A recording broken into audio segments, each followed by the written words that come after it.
Hi there. Welcome to Melted Stone, the spot for stories that grab you and won't let you go. If you love drama, surprises, and moments that make you say, no way, you're in the right place.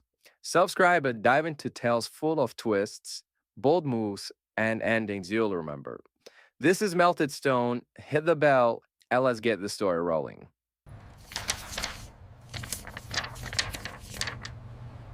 No, this can't be right.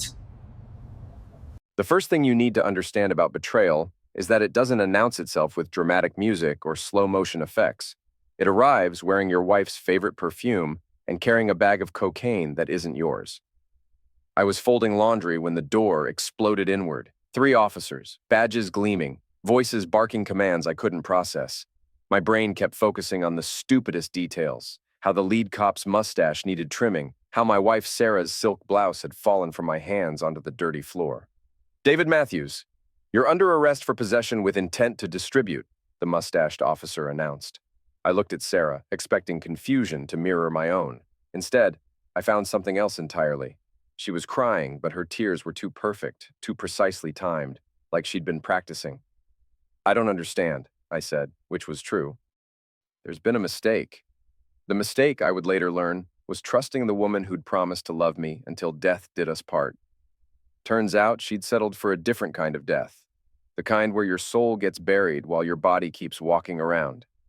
They found the drugs in my tool shed. 2 kilograms of cocaine, wrapped in plastic, hidden behind paint cans I hadn't touched in months. The officers moved with the efficiency of men who knew exactly where to look.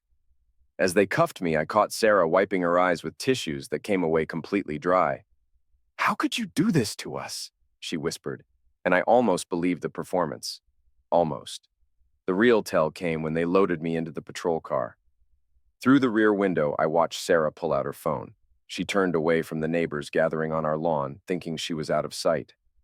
But I could see her reflection in the Hendersons' window across the street. She was deleting messages, fast, thumb flying across the screen like she was erasing evidence.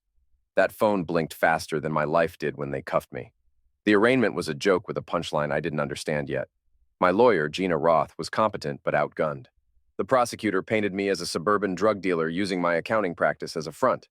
The judge, a distinguished man named Howard Blackwood, listened with the grave attention of someone hearing gospel truth. "Mr. Matthews," Judge Blackwood said, his voice carrying the weight of moral authority, "the evidence against you is substantial. Bail is set at $500,000. I might as well have asked for $5 million.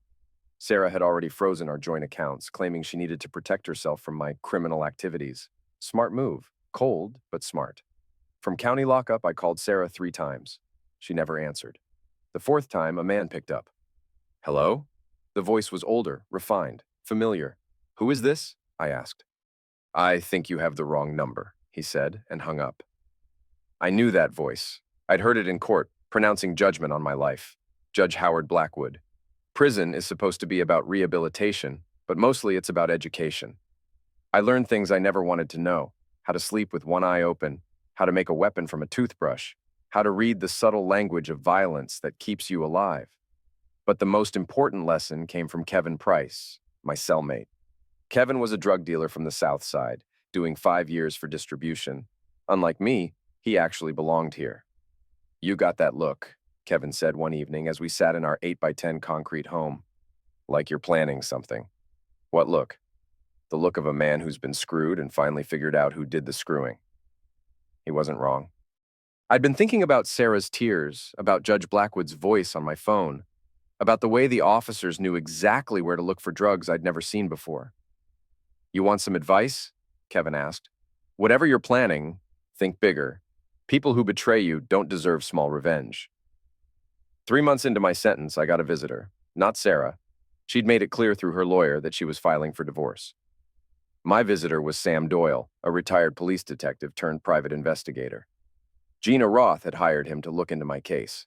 Sam was 60-something, with gray hair and the kind of eyes that had seen too much. He sat across from me in the visiting room, a manila envelope on the table between us. "I've got good news and bad news," he said. "Which do you want first?" Surprised me. "The good news is you're innocent. The bad news is it doesn't matter." He opened the envelope and pulled out a photograph.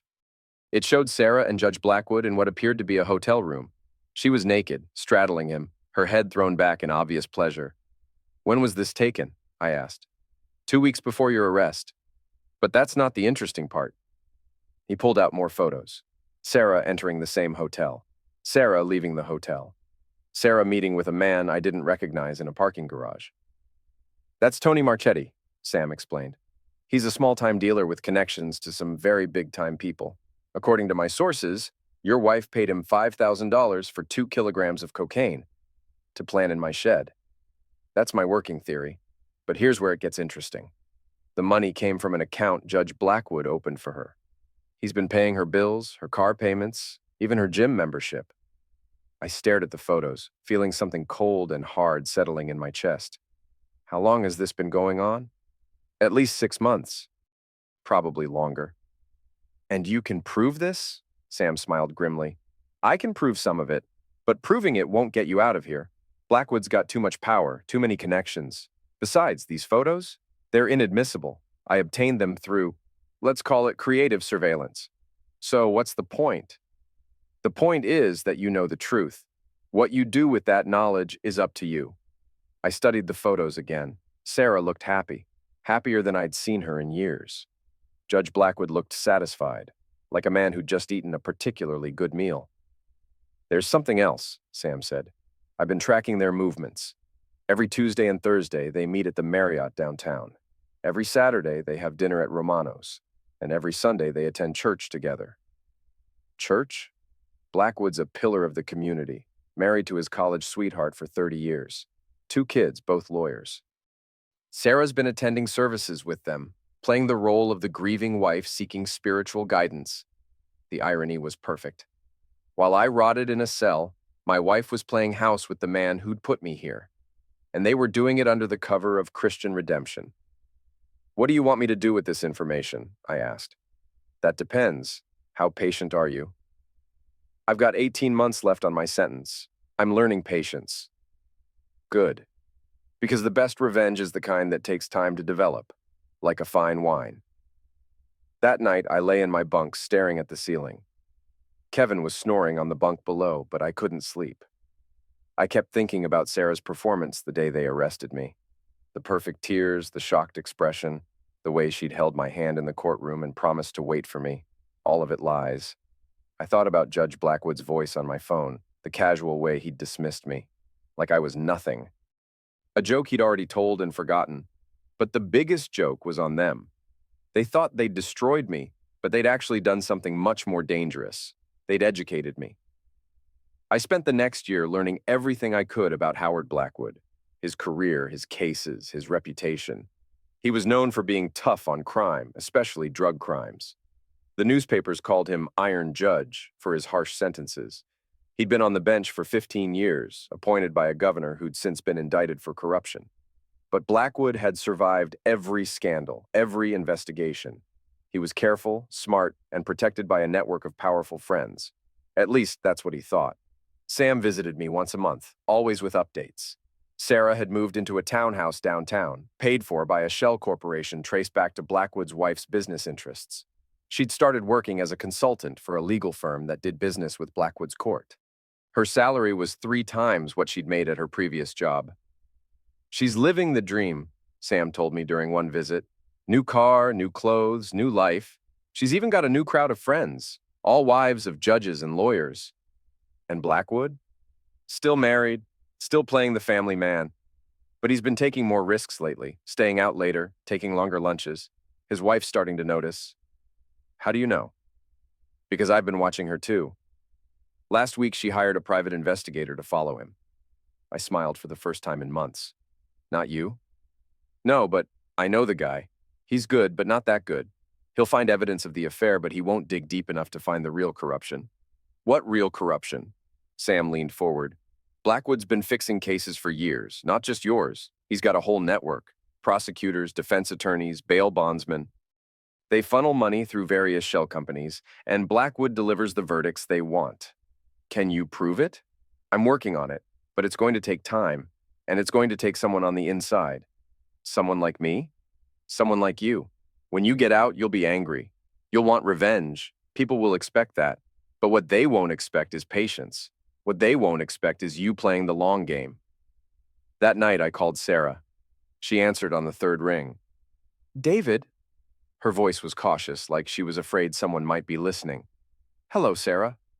You're not supposed to call me. The divorce papers clearly state, I know what the papers say.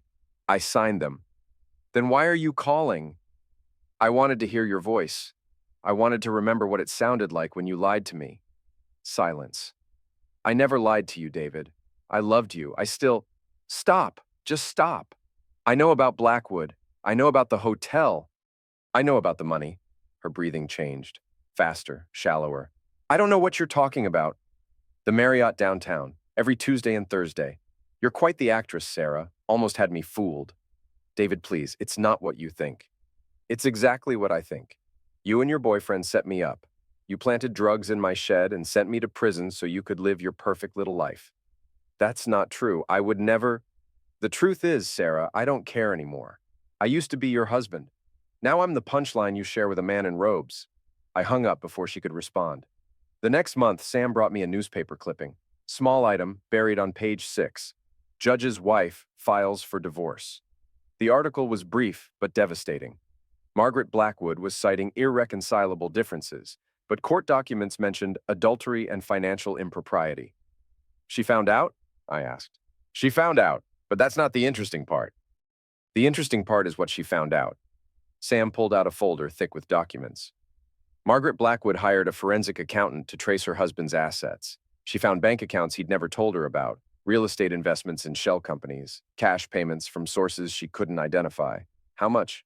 Conservative estimate? 2.5 million over the past 5 years? I whistled. That's a lot of fixed cases.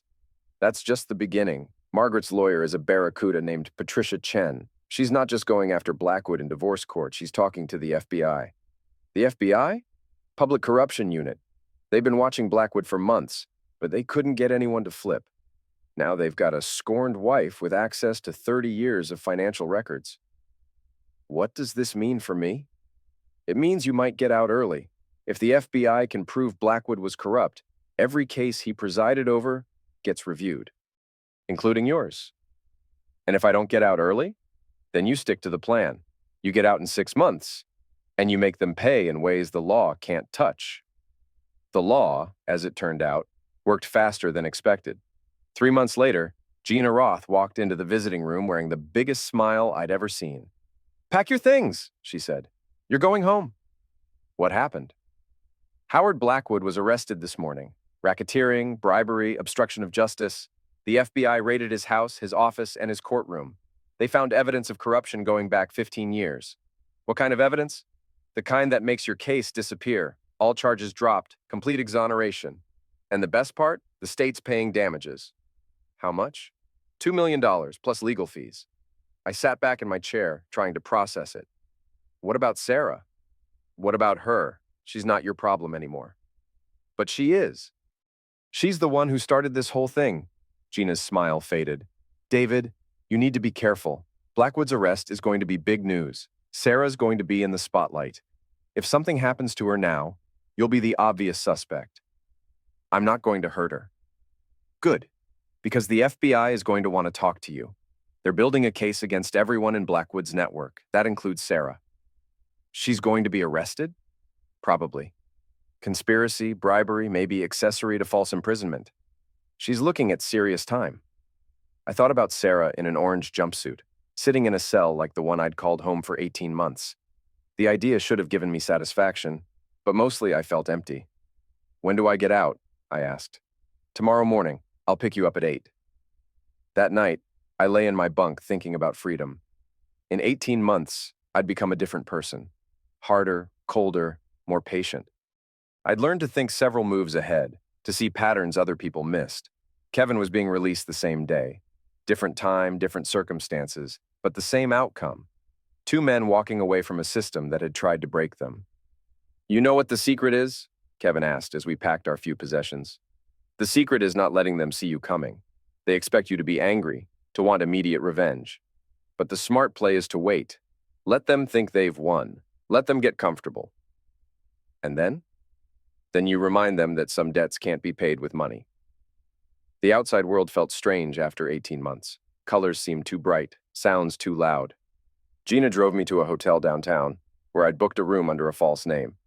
Not because I was hiding, I just wanted privacy while I figured out my next move.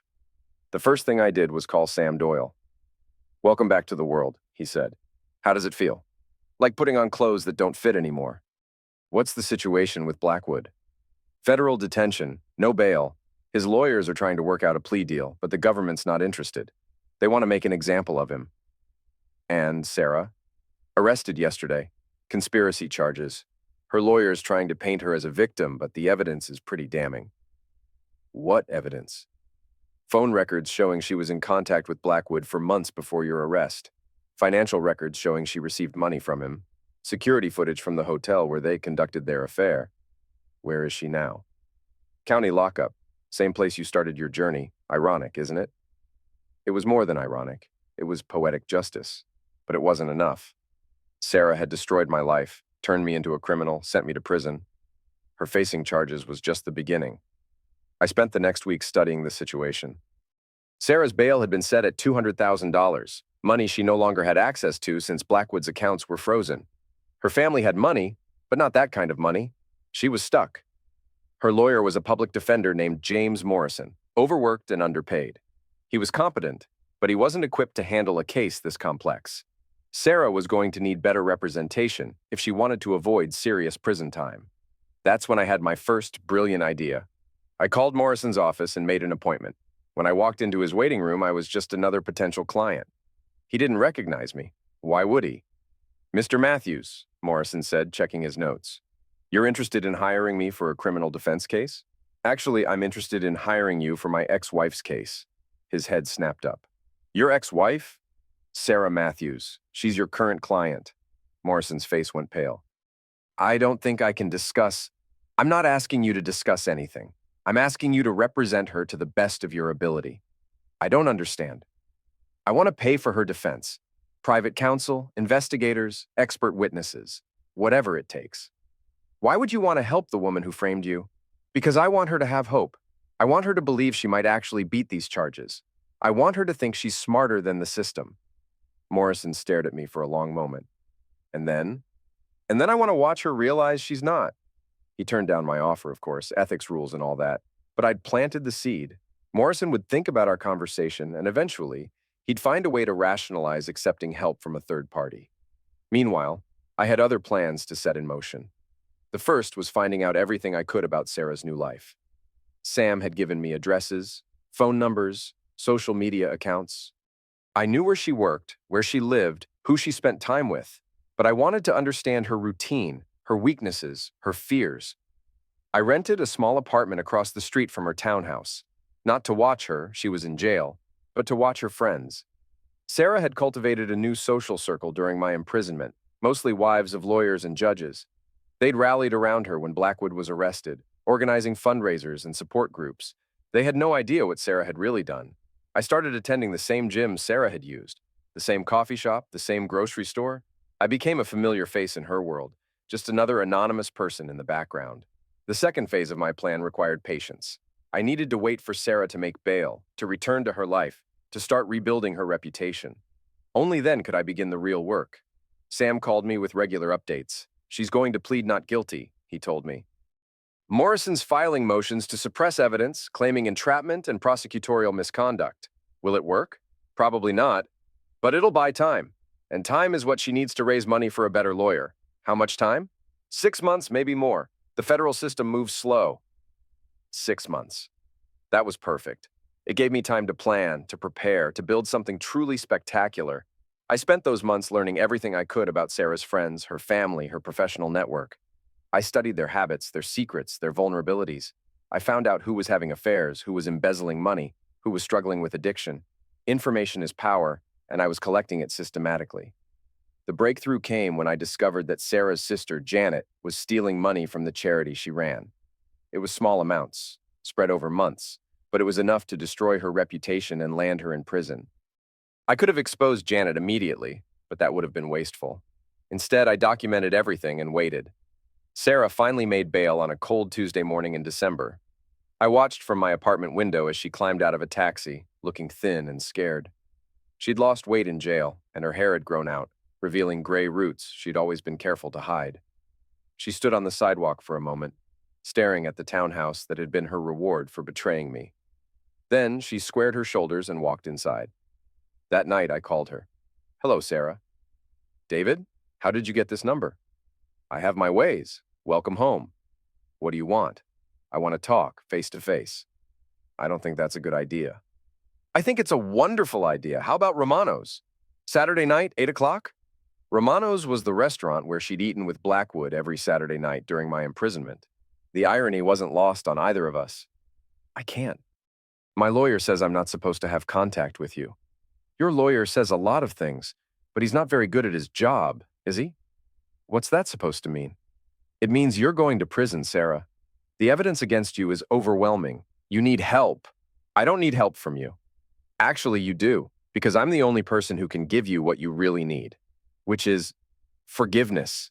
The word hung in the air between us like a lie neither of us believed. "I don't understand," she said finally. "Meet me Saturday night, and I'll explain everything." She hung up without answering, but I knew she'd be there.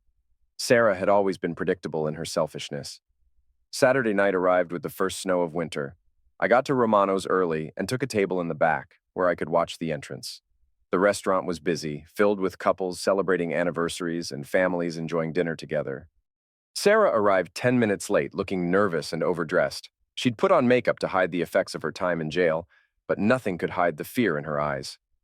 "Hello, Sarah," I said as she sat down. "David." She folded her hands in her lap, trying to appear calm. "You look good." Prison agrees with some people. "I'm sorry about what happened. I never meant for things to go so far." "Of course you did. You planned everything perfectly. The drugs, the arrest, the trial. You even managed to convince yourself you were the victim." "That's not true." "Isn't it? You destroyed my life, took my money, and moved in with the man who sent me to prison. Then you played the grieving wife while I rotted in a cell." Her composure cracked slightly. "I loved you, David. I still do. You loved my money. You loved my house. You loved the idea of being married to a successful accountant, but you never loved me. That's not fair." "Fair? Let me tell you what's not fair. What's not fair is spending 18 months in prison for a crime you didn't commit. What's not fair is watching your wife duck the judge who condemned you." She flinched at the word, but I wasn't finished. "What's not fair is having to rebuild your entire life while the people who destroyed it live in luxury." "But you know what, Sarah? Life isn't fair. It's just consequential." "What do you want from me?" "I want you to understand something. You think you're in trouble now, but you have no idea what's coming. The federal charges are just the beginning." "What do you mean?" "I mean, I've had 18 months to think about this, 18 months to plan, 18 months to gather information about you and everyone you care about." I pulled out my phone and showed her a photograph. Janet, her sister, entering a bank with an envelope full of cash. "Recognize this?" I asked. Sarah's face went white. "Where did you get this?" "I have lots of pictures. Janet's been very busy while you've been in jail. Very sloppy, too. You can't prove anything." "I can prove everything. Financial records, security footage, witnesses. Janet's been stealing from the Children's Cancer Fund for 8 months. That's a federal crime, Sarah. 20 years minimum." "What do you want?" "I want you to remember this moment. I want you to remember that I had the power to destroy your sister, and I chose not to. Yet." "Yet?" "Your trial starts in 4 months. You're going to testify. You're going to tell the truth about what you did to me. All of it." "I can't do that. It would mean taking responsibility for your actions. Something you've never done in your entire life." She was crying now, but these weren't the perfect tears she'd shed the day I was arrested. These were real, desperate, pathetic. "Please, David, I'll do anything." "Anything?" "Yes." "Then tell me why." "Why what?" "Why you did it. Why you destroyed everything we had. Why you chose Howard Blackwood over me." She wiped her eyes with a napkin, smearing her makeup. "Because I was scared." "Scared of what?" "Of being ordinary. Of being middle-aged and married to an accountant in a town where nothing ever happens. I wanted more. So you decided to take it. Howard offered me a different life. Excitement, power, respect. Things you never gave me. I gave you everything I had. You gave me a mortgage and a minivan. You gave me a life that was safe and predictable and boring. And now? Now I'm facing federal prison. Now I have nothing. Now you have consequences. I stood up and dropped a 20 on the table. Enjoy your dinner, Sarah. It might be your last good meal for a while. As I walked away, I heard her call my name. But I didn't turn around. I'd gotten what I came for. Confirmation that she felt no real remorse, no genuine regret. She was still the same selfish, entitled woman who'd betrayed me. That made what came next much easier. The next phase of my plan required precision timing. Sarah's trial was scheduled for March, but I needed to move before then. I needed to destroy her support system, her family, her reputation. I needed to leave her completely alone. I started with Janet. I called the FBI's fraud hotline and reported suspicious activity at the Children's Cancer Fund. I provided dates, amounts, and detailed documentation of Janet's embezzlement. I even included photographs of her making deposits at 3 different banks. The investigation moved quickly. Within a week, federal agents raided Janet's house and office. They found evidence of theft going back 2 years, totaling over $300,000. Janet was arrested on a Thursday morning. I watched from across the street as they led her away in handcuffs, her husband and children crying on the front lawn. Sarah called me that night. "You bastard," she said. "You destroyed my sister."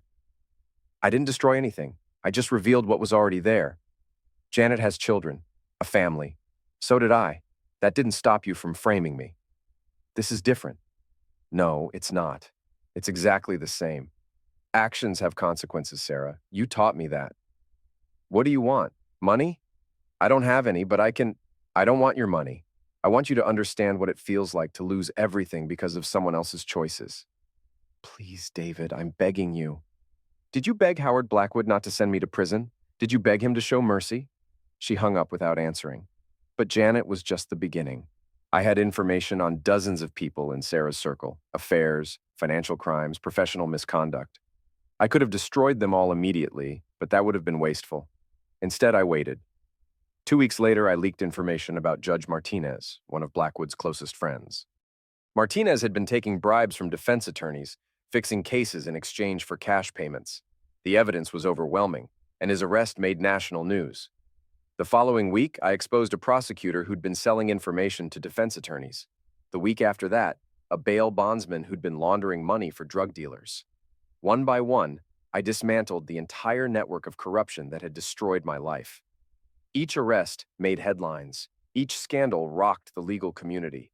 And at the center of it all was Sarah, watching her world collapse around her. She tried to reach out to her friends, but they were all either under investigation or running scared. She tried to contact her family, but Janet was in federal custody awaiting trial. She tried to hire a better lawyer, but her assets were frozen and her credit was destroyed. She was alone, exactly where I wanted her. The final phase of my plan began 3 days before Sarah's trial. I arranged to meet with her lawyer, James Morrison, at his office. He looked exhausted, overwhelmed by a case that had grown far beyond his capabilities. "Mr. Matthews," he said, "I'm not sure this meeting is appropriate. I'm here to help." "How?" "I'm prepared to testify on Sarah's behalf." Morrison looked surprised. "You want to testify for the defense?" "I want to tell the truth. About what happened to me, about what Sarah did, about the corruption in Judge Blackwood's court. That would be unusual, but not unprecedented. I'm the victim here. My testimony would carry weight with the jury." Morrison leaned back in his chair. "What exactly would you testify to?" "I'd testify that Sarah was manipulated by a powerful man, that she was as much a victim as I was, that she deserves mercy, not vengeance." "Why would you do that?" "Because I've found forgiveness, because I want to move on with my life, because I believe in redemption." It was all lies, of course. But Morrison wanted to believe it. He needed to believe it. His client was facing 20 years in federal prison, and I was offering him a lifeline. "I'll need to discuss this with Sarah," he said. "Of course, but don't wait too long. The trial starts Monday." That weekend, I made my final preparations. I rented a small office space downtown directly across from the federal courthouse. I installed high-definition cameras with telephoto lenses. I prepared documents, photographs, and audio recordings. Everything was ready. Monday morning arrived gray and cold. I watched from my office window as Sarah walked up the courthouse steps, flanked by Morrison and 2 FBI agents. She looked small and frightened, like a child who'd been caught stealing cookies. The trial lasted 3 days. I testified on Tuesday just as I'd promised. I told the jury about my wrongful imprisonment, about the corruption in Blackwood's court, about the conspiracy that had destroyed my life. But I also told them about Sarah's role in it, not as a victim, but as a willing participant. I described how she'd planted evidence, how she'd lied to investigators, how she'd profited from my suffering. Morrison tried to object, but the judge overruled him. My testimony was devastating, and everyone in the courtroom knew it. Sarah's face was a mask of horror as I spoke. She'd expected me to help her, to provide the character witness testimony that might save her from prison. Instead, I was burying her alive. After I finished testifying, I walked out of the courtroom and went back to my office. I had one more surprise waiting. That afternoon, while the jury was deliberating, I released everything. Every photograph, every document, every recording I'd gathered over the past year. I sent them to newspapers, television stations, websites, and social media platforms. The story exploded across the internet within hours. Sarah's affair with Judge Blackwood, the conspiracy to frame me, the web of corruption that had infected the entire legal system. But the most damaging revelation was personal. I released audio recordings of Sarah's phone conversations with Blackwood during my imprisonment. Conversations where she laughed about my situation, where she joked about how easy it had been to manipulate me, where she planned her new life while I rotted in prison. The recordings were devastating. They showed Sarah not as a victim or a manipulated woman, but as a cold, calculating predator who destroyed an innocent man for her own gain. The jury returned their verdict the next morning, guilty on all counts. Sarah was sentenced to 15 years in federal prison, no parole, no early release, 15 years of the same concrete walls and steel bars I'd known for 18 months. I watched from my office window as they led her away in shackles.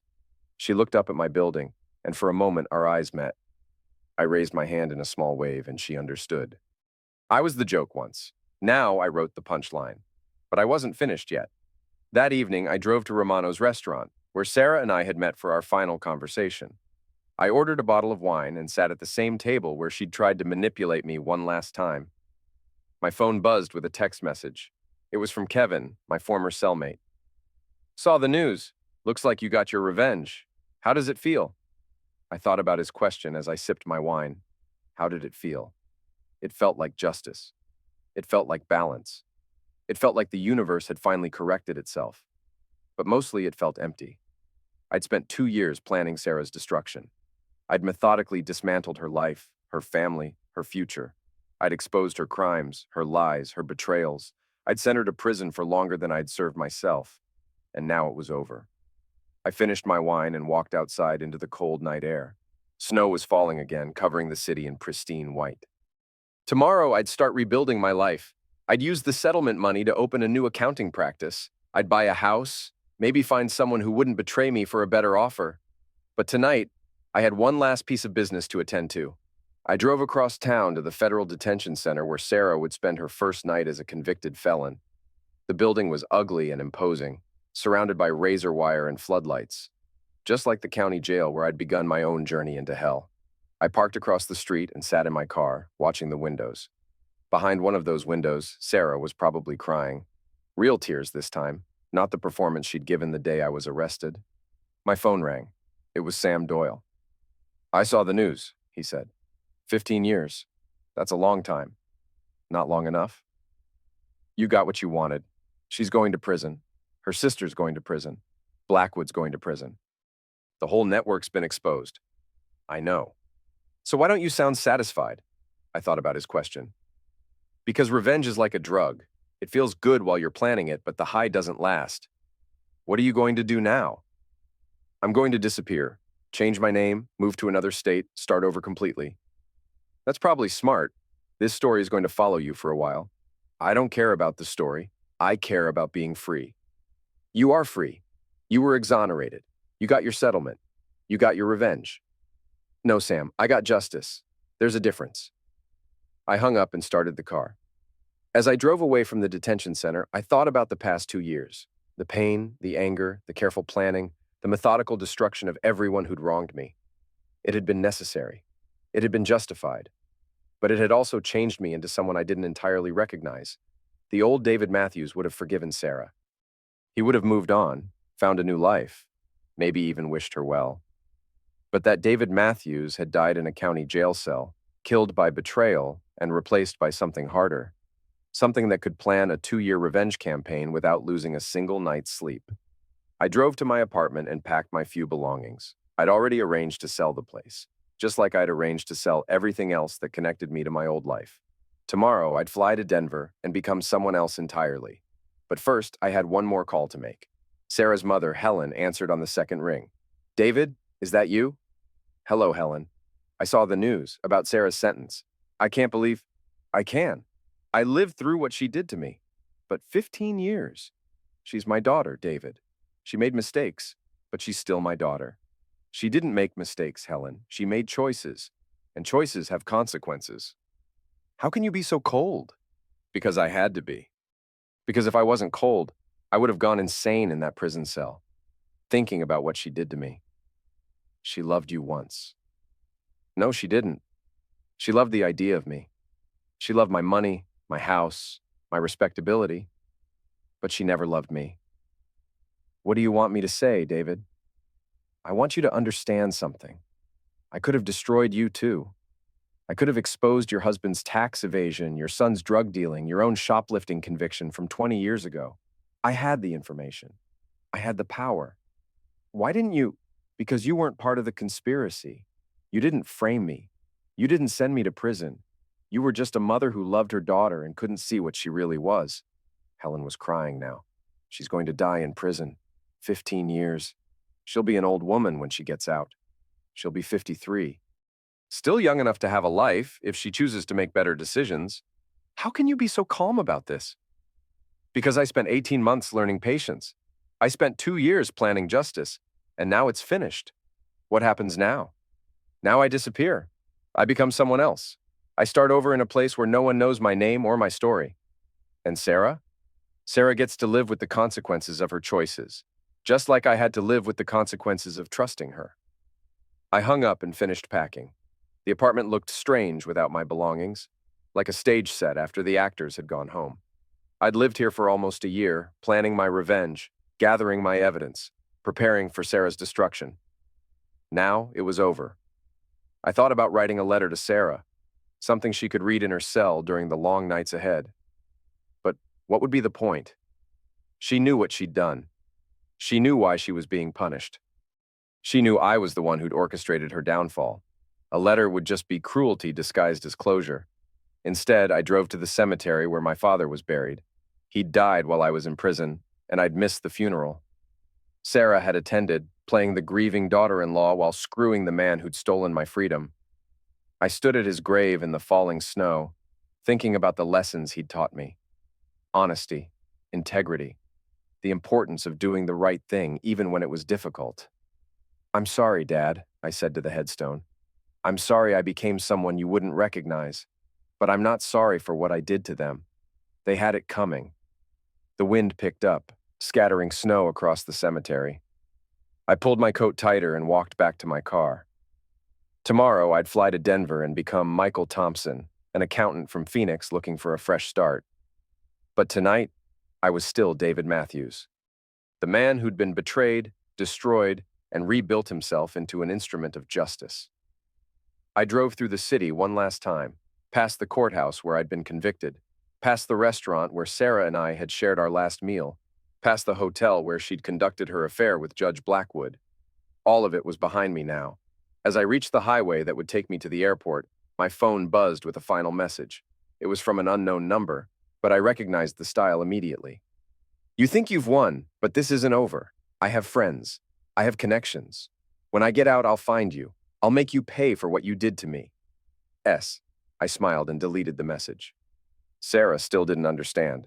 She still thought this was about winning and losing, about power and revenge. She still thought she was the victim, but I knew better. I'd learned the most important lesson of all during my time in prison. Some people never change. They just get better at hiding who they really are. Sarah would spend the next 15 years telling herself she was innocent, that she'd been wrongly convicted, that I was the real villain in this story. She'd probably find other inmates who'd believe her, other people to manipulate and betray.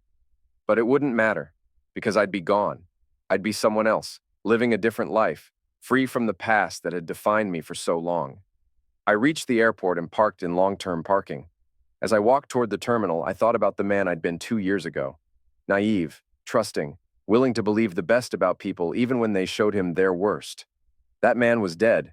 He died in a county jail cell, killed by betrayal and replaced by someone harder, smarter, more careful. Someone who understood that the world was full of predators, and sometimes the only way to survive was to become a better predator than the ones hunting you. I checked in for my flight and found a seat in the departure lounge. Around me, other passengers were starting their own journeys. Business travelers heading to meetings, families going on vacation, students returning to school. All of them had stories. All of them had secrets. All of them had the capacity for both good and evil, depending on the circumstances. I'd learned that lesson the hard way. My flight was called, and I stood up with my single carry-on bag. Everything I owned now fit in one piece of luggage. It was liberating in a way. No ties to the past, no connections to maintain, no responsibilities except to myself. As I walked toward the gate, I passed a newsstand. The headlines were full of the scandal I'd created. Judge corruption ring exposed. Suburban housewife gets 15 years. Wrongfully convicted man's revenge. I bought a paper and read the story as I waited to board. The reporter had done a good job, capturing the essential facts while missing the deeper truth. This wasn't a story about corruption or justice or revenge. It was a story about transformation, about how betrayal could destroy a person or forge them into something stronger, about how the innocent could become predators when the world showed them its true nature, about how some wounds never healed, they just taught you to be more careful about who you trusted. The plane took off into the gray morning sky, carrying me away from the city where I'd lived and died and been reborn. Below, the lights grew smaller until they disappeared entirely, swallowed by clouds and distance. I closed my eyes and thought about the future. Michael Thompson would be a good man, careful but not paranoid, successful but not greedy. He'd learn from David Matthews' mistakes without being consumed by his anger. He'd find love again, maybe, but he'd be smarter about it. He'd watch for the signs, the little tells that revealed a person's true nature. He'd never again mistake performance for genuine emotion. He'd never again trust someone enough to let them destroy him. The plane leveled off at 30,000 feet, and I opened my eyes to see the sun breaking through the clouds. A new day, a new life, a new beginning. Behind me, in a federal prison cell, Sarah was probably just waking up to her first full day as a convicted felon. She'd eat prison food, wear prison clothes, follow prison rules. She'd count days on a calendar, marking off the years until her release. She'd have plenty of time to think about the choices that had brought her there. But I was done thinking about Sarah. I was done thinking about the past. I was done being David Matthews, the man who'd been betrayed and destroyed and rebuilt himself into an instrument of justice. Now I was just a passenger on a plane, heading toward a future that belonged entirely to me. The flight attendant came by with drinks, and I ordered a whiskey. Good whiskey. The kind I'd never been able to afford when I was married to Sarah, when every penny went toward the mortgage and the car payments and the life we'd built together. I sipped the whiskey and watched the clouds roll by below. Somewhere in those clouds was the city I'd left behind, the people I'd destroyed, the life I'd abandoned. But I felt no regret. I felt no guilt. I felt no sadness for what I'd lost, or satisfaction for what I'd gained. I felt free. The plane began its descent into Denver as the sun reached its zenith. I looked out the window at the Rocky Mountains, snow-capped and majestic against the blue sky. It was beautiful, in a way that had nothing to do with human ambition or greed or betrayal. It was just beautiful. When we landed, I collected my bag and walked through the airport like any other passenger. No one looked at me twice. No one recognized me. I was just another face in the crowd, another story that would never be told. I rented a car and drove into the city, past office buildings and shopping centers and residential neighborhoods full of people living their ordinary lives. Some of them were probably betraying their spouses right now. Some of them were probably being betrayed, but that wasn't my problem anymore. I found a hotel downtown and checked in under my new name. The clerk handed me a key card without asking any questions. To him, I was just Michael Thompson, an accountant from Phoenix starting a new job in Denver. He had no idea he was talking to a man who'd systematically destroyed everyone who'd wronged him. That night, I stood on the balcony of my hotel room, looking out at the city lights. Tomorrow, I'd start looking for an apartment, maybe a small house in the suburbs. I'd find an accounting firm that needed experienced help. I'd begin the process of becoming someone else entirely. But tonight, I allowed myself one last moment as David Matthews. I thought about the 18 months I'd spent in prison, the 2 years I'd spent planning my revenge, the systematic destruction of everyone who'd betrayed me. I thought about Sarah, alone in her cell, finally understanding what it meant to lose everything because of someone else's choices. I thought about justice and whether what I'd done qualified as justice or just elaborate vengeance. In the end, I decided it didn't matter. Sarah and her conspirators were in prison. I was free. The scales were balanced. I went inside and closed the balcony door behind me.